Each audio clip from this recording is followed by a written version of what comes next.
చందమామ కథలు ఎపిసోడ్ 5 రహస్య సరస్సు మరియు మాయారాయి. అనగనగా కొండలు, పచ్చని అడవులు, చిన్న చిన్న వాగులతో చుట్టుముట్టిన ఒక అందమైన గ్రామముండేది. ఆ గ్రామం పేరు సుందరగిరి. ఆ ఊరిలో నివసించే ప్రజలు చాలా సాధారణమైన జీవితం గడిపేవారు. రైతులు పొలాల్లో పనిచేసేవారు, కాపరులు గొర్రెలను మేపేవారు, పిల్లలు వాగు దగ్గర ఆడుకునేవారు. ఆ గ్రామం దగ్గర ఒక పెద్ద అడవి ఉండేది. ఆ అడవి మధ్యలో ఒక పెద్ద సరస్సు ఉండేది. ఆ సరస్సును గ్రామస్థులు రహస్య సరస్సు అని పిలిచేవారు. ఎందుకంటే ఆ సరస్సు గురించి ఎన్నో కథలు ప్రచారంలో ఉండేవి. ఆ సరస్సులో ఒక మాయారాయి ఉంది అని కొందరు చెప్పేవారు. ఆ రాయి ఎవరికైనా దొరికితే వారి కోరికలు నెరవేరుతాయి అని మరికొందరు చెప్పేవారు. కాని ఆ సరస్సు దగ్గరకు ఎవరూ వెళ్లటానికి ధైర్యం చేయరు.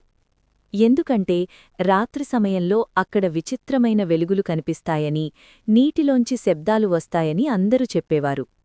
ఆ గ్రామంలో విహాన్ అనే ఒక బాలుడుండేవాడు. విహాన్ చాలా తెలివైనవాడు. అతనికి కొత్త విషయాలు తెలుసుకోవడమంటే చాలా ఇష్టం. గ్రామంలో ఎవరైనా ఒక కథ చెప్తే దాని వెనుక నిజమేమిటో తెలుసుకోవాలని అతనికి ఆసక్తి ఉండేది. ఒకరోజు గ్రామ పెద్దలు చెట్టు కింద కూర్చొని మాట్లాడుకుంటున్నారు. వారిలో ఒకరిలా చెప్పారు. మన తాతలు చెప్పేవారు, ఆ సరస్సులో ఉన్న మాయారాయి చాలా శక్తివంతమైనది అని. విహాన్ ఆ మాటలు విన్నాడు. అతని మనసులో వెంటనే ఒక ఆలోచన వచ్చింది. అది నిజమా కాదా నేను చూసి తెలుసుకుంటాను అననుకున్నాడు. ఆ రోజు సాయంత్రం అతను తన స్నేహితుడు కిరణ్ దగ్గరకు వెళ్లాడు. కిరణ్, మనం అడవిలోని రహస్య సరస్సు దగ్గరకు వెళ్దామా అనడిగాడు. కిరణ్ ఒక్కసారిగా భయపడ్డాడు. అయ్యో, అక్కడికి ఎవరూ వెళ్లరు, అక్కడ మాయలుంటాయంటారు అన్నాడు. కాని విహాన్ నవ్వుతూ ఇలా అన్నాడు. భయం వల్లే మనం నిజాన్ని చూడలేకపోతున్నాం. మనం చూసి తెలుసుకోవాలి. కొద్దిసేపు ఆలోచించిన తర్వాత కిరణ్ కూడా ఒప్పుకున్నాడు. మరుసటి రోజు ఉదయం ఇద్దరూ చిన్న సంచిలో కొంచెం ఆహారం, ఒక దీపం, ఒక తాడు తీసుకొని అడవిలోకి బయలుదేరారు. అడవి చాలా ప్రశాంతంగా ఉంది. పక్షుల కిలకిల రావాలు, గాలి సవ్వడి వినిపిస్తున్నాయి. కొంతసేపు నడిచిన తర్వాత వాళ్లకు ఆ పెద్ద సరస్సు కనిపించింది. సరస్సు నీరు చాలా నీలంగా మెరుస్తోంది. చుట్టూ పెద్ద పెద్ద చెట్లు ఉన్నాయి. విహాన్ నీటి దగ్గరకు వెళ్లి జాగ్రత్తగా చూశాడు. అప్పుడే నీటిలో ఒక చిన్న వెలుగు కనిపించింది. చూడు, నీటిలో ఏదో మెరుస్తోంది అన్నాడు. ఇద్దరూ ఆశ్చర్యపోయారు.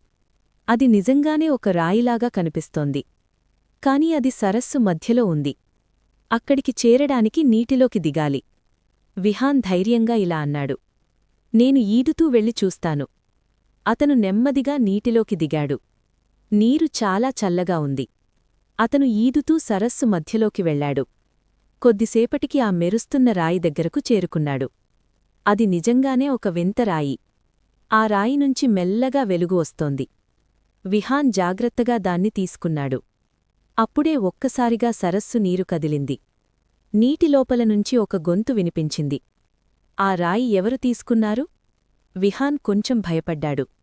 అప్పుడే నీటిలోంచి ఒక పెద్ద తాబేలు బయటకు వచ్చింది. ఆ తాబేలు చాలా వృద్ధంగా కనిపిస్తోంది. అదిలా అన్నది, ఆ రాయి సాధారణ రాయి కాదు. అది ప్రకృతికి చెందిన మాయారాయి. విహాన్ ఆశ్చర్యపోయాడు. అయితే అది కోరికలు నెరవేరుస్తుందా అనడిగాడు. తాబేలు నవ్వింది. కాదు, అది కోరికలు నెరవేర్చదు, కాని దాన్ని కలిగిన వ్యక్తి మనసు ఎంతో మంచిదో అది చూపిస్తుంది. విహాన్ అర్థం చేసుకోలేక అడిగాడు. అది ఎలా? తాబేలు ఇలా చెప్పింది. మంచి మనసున్నవారి చేతిలో అది వెలుగుతుంది. స్వార్థం ఉన్నవారి చేతిలో అది చీకిటి అవుతుంది. విహాన్ కొద్దిసేపు ఆలోచించాడు. అతను ఆ రాయిని చేతిలో పట్టుకున్నప్పుడు అది ఇంకా ఎక్కువగా మెరుస్తోంది. తాబేలు చిరునవ్వుతూ ఇలా అన్నది. నీ మనసు మంచిది, అందుకే అది వెలుగుతోంది. విహాన్ వెంటనే ఒక నిర్ణయం తీసుకున్నాడు. ఈ రాయి నా దగ్గర ఉండకూడదు. ఇది ప్రకృతికి చెందినది. ఇది సరస్సులోనే ఉండాలి అని చెప్పి అతను ఆ రాయిని మళ్లీ నీటిలో పెట్టాడు. ఆ వెంటనే సరస్సు నీరు మళ్లీ ప్రశాంతంగా మారింది. తాబేలు కూడా చిరునవ్వుతో ఇలా చెప్పింది. నీలాంటి మనుషులు ఉన్నంతవరకు ప్రకృతి సురక్షితంగా ఉంటుంది. విహాన్ తిరిగి గ్రామానికి వెళ్లాడు. కిరణ్ ఆశ్చర్యంగా అన్నాడు. ఏం జరిగింది? విహాన్ చిరునవ్వుతో అన్నాడు. మనకు అవసరంలేని శక్తిని పొందడం కంటే ప్రకృతిని కాపాడటం ముఖ్యమైనది. ఇద్దరూ గ్రామానికి తిరిగి వెళ్లారు. గ్రామ పెద్దకు జరిగిన విషయం చెప్పారు. గ్రామ పెద్ద ఇలా అన్నాడు. ఈ బాలుడు మనకొక గొప్ప పాఠం చెప్పాడు. ఆ రోజునుంచి గ్రామస్థులు ఆ సరస్సును పవిత్రంగా భావించి దాన్ని కాపాడటం ప్రారంభించారు. విహాన్ మాత్రం గ్రామంలో ధైర్యం మరియు మంచి మనసుకు గుర్తుగా నిలిచిపోయాడు. ఈ కథ మనకు చెప్పే నీతి: నిజమైన సంపద మనసులోని మంచితనం.